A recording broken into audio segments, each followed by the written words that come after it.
की जय श्री राम। ना पेर Raju Kanagiri. Welcome to our facts of India. सर्वे हिंदू सुखिनो भवंतु।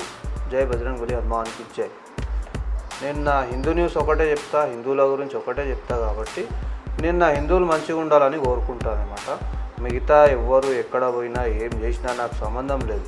ఎందుకు మిగతా వాళ్ళకి సంబంధం నాకు లేదంటే ఫిలిస్తీన్కి జై అని ఒకడు అంటాడు, పాకిస్తాన్కి జై అని ఇంకోడు అంటాడు, ఇంకోడేమో బంగ్లాదేశ్కు జై అంటాడు. బంగ్లాదేశ్ వాళ్ళు సెయిన్లలో జోరించుకుంటారు, ఆఫ్ఘనిస్తాన్ వాడు సెయిన్లలో జోరించుకుంటాడు, పాకిస్తాన్ వాడు సెయిన్లలో జోరించుకుంటాడు. ఇట్లా తాళ్ళు కట్టి హిందువులు అనిపించుకోవాలని చెప్పేసి బాంబులు వేపిస్తారు. అందుకని చెప్పేసి నేను ఏమంటున్నా, నా హిందువులు అయితే ఆ పని చేయరు కాబట్టి సర్వే హిందూ సుఖినో భవంతు. మన హిందువులందరూ బాగుండాలి. మన హిందువులందరూ బాగుంటేనే మనం అంతా మంచిగా ఉంటాం. నేను కూడా బాగుంటాను అనమాట. అందరు బాగుంటే నేను బాగుంటా. మన హిందువులతో పాటు దేశంలో ఉన్న దేశ బార్డర్లో ఉన్న జవాన్లు, ఆర్మీ వాళ్ళందరూ కూడా బాగుండాలి. అది వాళ్ళు బాగుంటేనే మన దేశం మిగిలి ఉంటుంది. వాళ్ళకేమనైతే మనం ఉండలేము. ఇదొకటి మనం గుర్తుపెట్టుకోవాలి. ఎందుకంటే వాళ్ళకి మించినది ఏమీ లేదు. ఇక్కడ హిందూ బంధువులారా, ఇదంతా నేను ఎందుకు చెప్తున్నా అంటే, ఇప్పుడు మనం ఏదన్నా కొత్త గుళ్ళు కట్టినాం అనుకోండి, కొత్త అని కాదు, ఉన్న గుడినే మళ్ళీ మొత్తం కూలగొట్టేసి కొత్త కట్టినప్పుడు ఇతర మతస్థులకు ఎక్కడ లేని కోపం వస్తుందన్నమాట. ఆ కోపం ఎందుకని వస్తుంది? ఏమంటారు వాళ్ళ కోపం వచ్చినప్పుడు అంటే, వీళ్ళు గుళ్ళు కట్టుకుంటారు, ఇట్లే గుళ్ళు పెరిగితే మనం ఈ దేశంలో ఉండడం కష్టం. మనం ఈ దేశంలో ఉండాలంటే ఉన్న గుళ్ళనే ముందు కూలగొట్టేసేయాలి. ఉన్న గుళ్ళని కూలగొడితే తర్వాత మనం దాంట్లో మీద మసీదులు, చర్చిలు ఇవన్నీ కట్టుకోవచ్చు అని చెప్పేసి ఇతర మతాలు ఎవరైతే ఉన్నారో కదా వాళ్ళంతా అంటుంటారు అనమాట. మనం దాని మీద మసీదు కట్టవచ్చు అని జిహాదీ పందులు ఇట్లా వీళ్ళ మైండ్లో ఇది ఫిక్స్ అయిపోయింటుంది అనమాట. వీళ్ళకి ఎట్లా అంటే, వీళ్ళ అమ్మ నాన్న వీళ్ళని కన్నా పెద్ద పందులు వీళ్ళకి అది నేర్పిస్తుంటాయి చిన్నప్పటి నుంచి. వీళ్ళు ఇంట్లో కూడా నేర్పిస్తారు. ప్లస్ వాళ్ళ మదర్సాలో వెళ్ళినప్పుడు కూడా వాళ్ళ మెయిన్ ఏదైతే పెద్ద బుక్ ఉంటుందో, పెద్ద పుస్తకం, ఆ పెద్ద పుస్తకంలో ఏమని ఉంటాయంట అంటే, నువ్వు ముస్లింగా కరెక్ట్గా ఉండాలంటే నువ్వు టెర్రరిస్ట్గా మారాలి అని నేనుగా చెప్పేది అందులో ఉందంట. ఎందుకంటే అది బయటికి పెట్టారనమాట. వాళ్ళు ఎందుకు బయటికి పెడతారంటే, మన వాళ్ళు ఎవరైనా అడుగుతారా వాళ్ళ గురించి, ఏమన్నా మీ బుక్లో ఇది ఉందా, ఇట్లా ఉందా, ఇది నిజమా అని ఎవరన్నా అడిగిరా? కొంతమంది అడిగిరు. ఎవరు అడిగిరు అంటే కొంతమంది జర్నలిస్టులు అడిగిరు అనమాట. ఒక్కో దగ్గర అది యూపీలో బయటపడ్డది, ఢిల్లీలో బయటపడ్డది, మళ్ళీ ఇక్కడ మన ఆంధ్రాలో బయటపడ్డది, తెలంగాణలో కూడా ఒకరు చెప్పారు. ఏమని చెప్పారు అంటే, మేము కరెక్ట్గా ఉండాలంటే ఇంట్లో ఒక టెర్రరిస్ట్ కంపల్సరీ మారాలి అని మా పెద్ద పుస్తకం చెప్పింది మాకు, కాబట్టి మేము దాన్ని ఆచరిస్తాం, దాన్ని ఫాలో అవుతామని చెప్పారు అనమాట. ఇప్పుడు అది ఫాలో అవుతున్నారు అంటే మరి మన భగవద్గీతలో ఎందుకు లేదు? మన భగవద్గీతలో కూడా రాసి ఉండేది కదా, అట్లా రాయలేదు. మన భగవద్గీతలో ఏమని ఉంది అంటే, సర్వే జన సుఖినో భవంతు, అందరు బాగుండాలి. మనిషి ఎట్లా ఉండాలి, మనిషిగా ఎట్లా బతకాలి, మనిషిగా బతకాలంటే ఏం చేయాలి అని మన భగవద్గీతలో ఉంది. కాబట్టి మన వాళ్ళు హిందువులు ఎవరు కూడా అట్లా మారలేరు, టెర్రరిస్ట్గా ఎప్పటికీ కారు కూడా. ఈ దేశద్రోహులు, ఈ జిహాదీగాళ్ళంతా టెర్రరిస్ట్గా మారడానికి కారణం ఏంటంటే వాళ్ళ పెద్ద బుక్కు ప్లస్ వాళ్ళ మదర్సాలు. ఇది కాదంటారా చెప్పండి, అడగండి కావాలంటే. ఇంకో విషయం ఏంటంటే, దాంట్లో లాస్ట్లో వాళ్ళ పెద్ద బుక్లో లాస్ట్లో ఒక 15 పేజీలు ఉంటాయి. అందులో ఏముంటాయంటే ఉన్న కథ మొత్తం అందులో ఉంటాయన్నమాట. వీళ్ళు ఎప్పుడో 2000 సంవత్సరాల కింద నుంచి స్టార్ట్ అయిన కథ ఇది. వీళ్ళదైతే 2000 సంవత్సరాల కింద నుంచి స్టార్ట్ అయింది కదా, మరి అంతకుముందు నుంచి మనది ఉంది కదా, ఉందా లేదా? ఇలా జిహాదీ పందులది ఎప్పటి నుంచి స్టార్ట్ అయింది? 2000 సంవత్సరాల కింది నుంచి స్టార్ట్ అయింది. అంతకుముందు మనం ఉన్నాం కదా, మళ్ళీ అంతకుముందు ఉన్న గుళ్ళు అవన్నీ మనవే కదా. ఇప్పుడు 2000 ఏళ్ళ సంవత్సరాల కింది నుంచి ఉన్నవి మొత్తం వీళ్ళవి. ఎట్లా వీళ్ళు అప్పుడు ఇక్కడ పరిపాలన చేసి ఇక్కడ హిందువుల్ని చంపి మతం మార్చి, ఇక్కడ ఉన్న హిందువుల్ని మతం మార్చి ఏం చేసిండ్రంటే, వీళ్ళ మన గుళ్ళన్నీ కూలగొట్టి దాని మీదనే మసీదులు కట్టుకోరు. మ్యాక్సిమం మసీదులన్నీ గుళ్ళ పైన ఉంటాయి. ఎక్కడెక్కడో కొన్ని లేకపోవచ్చు, అన్నీ అని కాదు, మ్యాక్సిమం ఎక్కువ మట్టుగా అయితే మన గుళ్ళ పైన కట్టుకోరు అనమాట వీళ్ళు. ఇదంతా నేను ఎందుకు చెప్తున్నా అంటే, మా గుళ్ళు ఎట్లా కూల్చి ఎట్లా కట్టుకోరు, అప్పుడు కట్టుకునేటప్పుడు ఏం చేసిరు మన వాళ్ళు హిందువులు, ఎందుకు అట్లా కట్టనియకూడదు కదా. మన టెంపుల్ అన్నాక టెంపులే ఉండాలి, మన గుడి అన్నాక గుడే ఉండాలి. కానీ దాని మీద మసీదులు, దర్గాలు కట్టడానికి ఎందుకు కట్టుకోరు అట్లా? ఎందుకు? వేరే జాగా తీసుకొని కట్టుకోవచ్చు కదా, కొత్త జాగా కొనుక్కోవాలి, కట్టుకోవాలి. అది లేదు. వీళ్ళు అది ఒకటి కూడా చేయలేదు. ఏన్నో కొన్ని ఉండొచ్చు, ఒకటంటే ఒకటి కాదు కొన్ని ఉండొచ్చు, అది నేను కాదంటలేను. కొన్ని మాత్రమే జాగాలుగా కొనుక్కొని కట్టుకున్నారు, మిగతా అంతా కబ్జాలు చేసుకొని కట్టుకురు.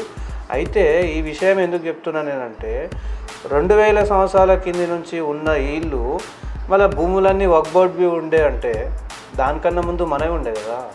వక్ఫ్ బోర్డు గిగ్ బోర్డు అవన్నీ వీళ్ళు ఇప్పుడు చెప్తున్నారు. ఏమని చెప్తున్నారు?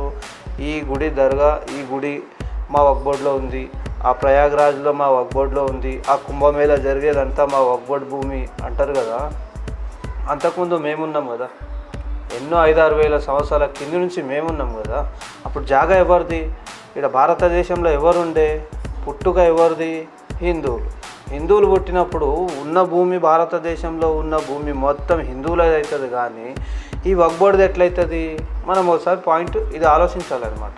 ఎందుకంటే ఇప్పుడు ఏడబోయిన ఈ తుర్క పందులు ఏం చేస్తున్నాయంటే, కొన్ని జిహాదీ పందులు ఈ భూమి వక్ఫ్ బోర్డుది, మీ ఇల్లు వక్ఫ్ బోర్డుది, ఈ మీ టెంపుల్ వక్ఫ్ బోర్డుది, ఈ జాగా వక్ఫ్ బోర్డుది అని చెప్పేసి వక్ఫ్ బోర్డు పెట్టంగానే కథం, ఇంకా ఎవరు రారు మాకు, ఎవరు అడగరు, ఎవరు ఏం చేయలేరు మాకు, వక్ఫ్ బోర్డు అంటే అందరు వదిలేసి పారిపోవాల్సిందే అని చెప్పేసి కొన్ని జోగాల కొన్ని నాటకాలు చేస్తారు అనమాట.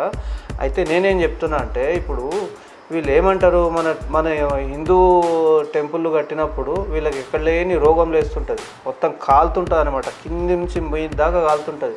వీళ్ళు ఏమంటారంటే పిల్లల కోసం కాలేజ్ కట్టరాదా, గుడి ఎందుకు కట్టిరు, మరి పేషెంట్ల కోసం హాస్పిటల్ కట్టరాదా, గుడి ఎందుకు కట్టిరు, ఓ షాపింగ్ మాల్ కట్టరాదా, అందరికీ పనికి వస్తుంది, గుడి ఎందుకు కట్టిరు అంటారు కదా. ఇప్పుడు ఈ గుడి వల్ల ఏమొస్తుంది అని అంటే, ఇప్పుడు ప్రయాగ్రాజ్లో మినిమం 12 లక్షల మందికి తాత్కాలికంగా ఉద్యోగాలు నడుస్తున్నాయి. ఎప్పటి నుంచి అయితే అక్కడ స్టార్ట్ అయిందో, కుంభమేళాకు తయారీ స్టార్ట్ అయిందో అప్పటి నుంచి ఇప్పటిదాకా 12 లక్షల మందికి తాత్కాలిక ఉద్యోగాలు. మరి ఏమొస్తుంది అన్నోళ్ళకి ఇది కనిపించదా? ఇన్ని 12 లక్షల మందికి ఉద్యోగాలు ఇచ్చారు కదా, ఇది కనిపించదా మీ కళ్ళకు? కొండగొర్రెలారా, మతోన్మాదులారా, ఏడ గుడి కట్టినా ఆ గుడి కాడ వచ్చే ఆటోనికి, గుడికి వస్తారు కదా, బస్ స్టాప్లో దిగి ఆటోలో వస్తారు, వానికి పని దొరికినట్లే, 10 రూపాయలు దొరికినట్లే. తర్వాత ఏదో ఒక షాప్ ఉంటుంది, పూల షాపు, పండ్ల షాపు, వానికి కూడా గిరాక్ అవుతుంది. ఒక హోటల్ ఉంటుంది, వచ్చినోడు టిఫిన్ చేయకపోతాడా, తినకపోతాడా, ఆకలైనప్పుడు ఏడవై తింటాడు, హోటల్కి పోతాడు. కాబట్టి హోటల్కి కూడా లాభం, నష్టం కాదు కదా. ఇప్పుడు వాళ్ళు వచ్చినోడు, టెంపుల్కి వచ్చినాడు, ఆకలైంది అనుకో, బయటికి వచ్చినాక టెంపుల్ నుంచి ఏదో ఒకటి తినేస్తాడు కదా, టిఫిన్ చేస్తాడు, అన్నం తింటాడు, ఏదో ఒకటి, అట్లా ఒక హోటల్కి లాభం. ఓకే. ఇంకోటి ట్రావెల్స్. ఇప్పుడు కొందరు వాళ్ళ ఇండ్ల దగ్గర నుంచి ఫ్యామిలీ వచ్చినప్పుడు ఏం చేస్తారు, ట్రావెల్స్, ఒక తుఫాను, ఒక ఇనోవానో, ఒక చిన్న మినీ బస్సు ఏదో ఒకటి తీసుకొస్తాం. అప్పుడు వానికి కూడా లాభం కదా. మళ్ళీ ఇన్ని కనిపిస్తలేవా? సరే, ఇది ఒకటి అయిపోయింది, ఇది నార్మల్. ఇది ఆడ కూర్చున్న బిచ్చ వాళ్ళకు కూడా లాభమే. ఎట్లా? కటోరలు తీసుకొని కూర్చుంటారు కదా అమ్మ ఏమని, వాళ్ళకు కూడా 1000 మందిలో 100 మంది ఒక 10 రూపాయలు 5 రూపాయలు వేయరా? అప్పుడు వాళ్ళు కూడా బతుకుతున్నారు కదా గుడి నుంచి. అదొకటి. నెక్స్ట్, ఆ గుడి నుంచి మరి ట్యాక్సులు కడతారు, కరెంటు బిల్లు కడతారు. పుణ్యానికి అయితే ఏం లేదు కదా, ఉందా? పుణ్యానికి లేదు. గుడి నుంచి ట్యాక్స్ కట్టాలి, కరెంటు బిల్లులు కట్టాలి, నల్ల బిల్లులు కట్టాలి, ఇవన్నీ కడుతున్నారు కదా. ఓకేనా? మళ్ళీ హుండీల పైసలు ఏడుకోతాయి. మీ జిహాదీ పందులు ఏమైనా కొత్తగా చేస్తున్నాయంటే ఆ పందులకు ఇస్తారనమాట ఈ గవర్నమెంట్ కూడా. ఈ గవర్నమెంట్కి ముందు బుద్ధి లేదు. గవర్నమెంట్కు బుద్ధి ఉంటే మా హిందూ గుళ్ళన్నీ మాకే వదిలేస్తుండే మీలాగా. ఎందుకంటే మా హిందువులు అడుగుతలేరు కదా, ఏడనో ఒక దగ్గర అడుగుతారు కాబట్టి దాని మీద అంత ఇది లేదు. ఇప్పుడు కొద్దిగా ఆంధ్రాలో మారింది. ఆంధ్రాలో పవన్ కళ్యాణ్ గారు వచ్చి మన హిందువులకు కొద్దిగా మేలు చేస్తున్నారు, హిందూ టెంపుల్ల గురించి, సనాతన బోర్డు గురించి మాట్లాడుతున్నారు. అట్లే మన తెలంగాణలో కూడా మనం చేసుకోవాలి. తెలంగాణ ఒకటని కాదు, మన భారతదేశంలో, టోటల్ భారతదేశంలో మనం చేసుకోవాలి. చేసుకోకపోతే మన గుళ్ళని కూడా వీళ్ళు, ఈ జిహాదీ పందులు ప్లస్ ఈ గవర్నమెంట్ కలిసి ఏం చేస్తాయంటే మెల్లగా వాళ్ళకు అందించేస్తాయి అన్నమాట. ఎవరికి? జిహాదీ పందులకు అందిస్తాయి. కాకపోతే మనం ఇదంతా అందియరాదు. మన గుళ్ళు ప్లస్ మనము, మన హిందువులం అందరం, మన ఇండ్లు, మన గుళ్ళు, మన ధర్మం బతుకుండాలంటే ఆ హిందువులంతా ఏకం కావాలి. హిందువులు ఏకం కాకపోతే ఏమి కావు. గుళ్ళే కాదు కదా, మన ఇళ్ళు కూడా మిగిలవు. కొన్ని చాలా అయినాయి. ఢిల్లీలో కూడా ఎప్పుడంటే ఒక నెల 2 నెలల కింద చూసినాం మేము. ఆడ కనీసం ఒక ఏరియా మొత్తం కాల్ చేయించారు తుర్కపందులు వచ్చి. ఏమని కాల్ చేయించారంటే, ఇది వక్ఫ్ బోర్డులో ఉంది, మీరు ఎట్లా ఇండ్లు కట్టుకున్నారు. వాళ్ళు ఇప్పటి నుంచి లేరు, వాళ్ళ తాత ముత్తాతల కాలం నుంచి ఇండ్లు కట్టుకున్న వాళ్ళు ఎవరో తాత ముత్తాతలు కట్టిన ఇండ్లలోనే వాళ్ళు ఉన్నారు. ప్లస్ దాన్ని కూలగొట్టి మళ్ళీ కట్టుకుని ఉండొచ్చు అంతే. ఈ జిహాదీ పందులు దాన్ని కూడా గుంజుకున్నాయన్నమాట. అక్కడ ఉన్న ఆడవాళ్ళు మగవాళ్ళు ఏడ్చేదే, వదిలేసి పోయేదే తప్ప దాని మీద కోర్టులో కేసు వేసినా కోర్టులో పట్టించుకోరు, పోలీస్ కంప్లైంట్ ఇచ్చినా పోలీసులు పట్టించుకోరు. అది అందుకని చెప్పేసి నేను ఏమంటున్నా, ఇట్లా ఈ జిహాదీ పందులు అది బాగా ఈ మధ్యలో ఎక్కువైపోయింది. ఇలా నడ్డి ఇరగాలంటే హిందువులంతా ఏకం కావాలి. కంప్లైంట్ ఇచ్చినప్పుడు పోలీసులు కూడా వినకపోతే వాళ్ళ మీద కూడా కంప్లైంట్ ఇవ్వాలి. ఒకవేళ మనం కోర్టుకు పోతే కోర్టు లాయర్ కూడా పట్టించుకోవాలంటే వాళ్ళ మీద కూడా కేసులు వేయండి. అందరు కలిసి ఏకమైతే ఈ కేసులు కూడా అవసరం లేదని నేను అనుకుంటా.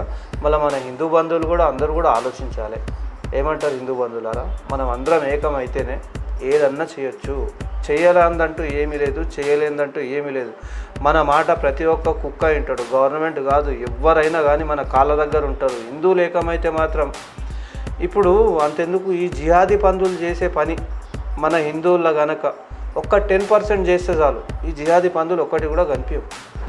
ఇప్పుడు మొన్న బంగ్లాదేశ్ నుంచి బెంగాల్కి వచ్చారంట కొన్ని పందులు, ఆ తుర్క పందులు.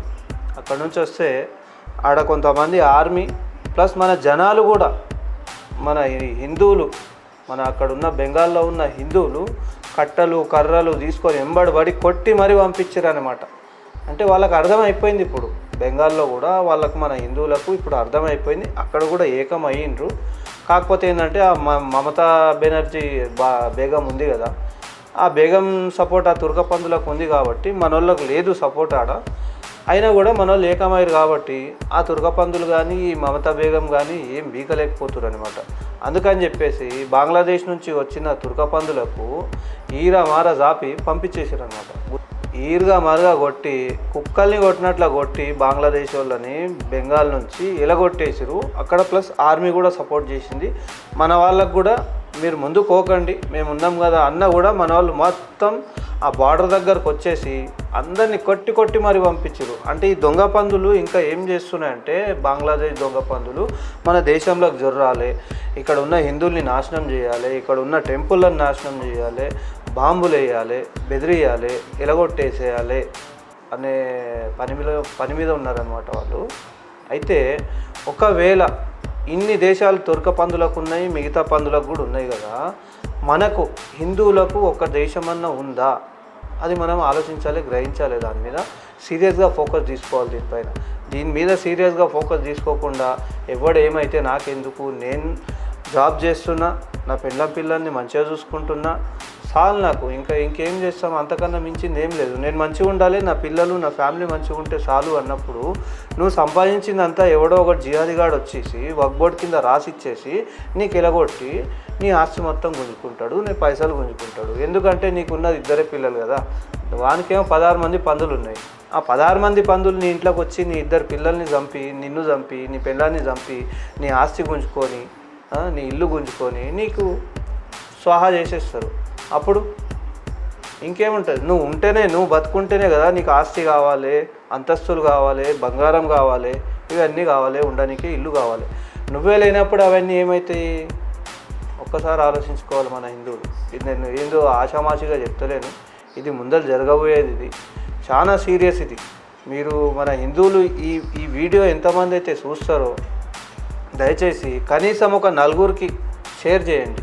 షేర్ చేస్తే ఇవన్నీ విషయాలు మన హిందువులకు తెలుస్తాయి, కొద్దిగా జాగ్రత్త పడతారు. తెలియని వాళ్ళందరూ జాగ్రత్త పడతారు, తెలిసిన వాళ్ళకి మాత్రం చెప్పే అవసరం లేదు. ఇంకా ఇవన్నీ ఈ విషయాలు తెలిసిన వాళ్ళకి మనం చెప్పే అవసరం లేదు.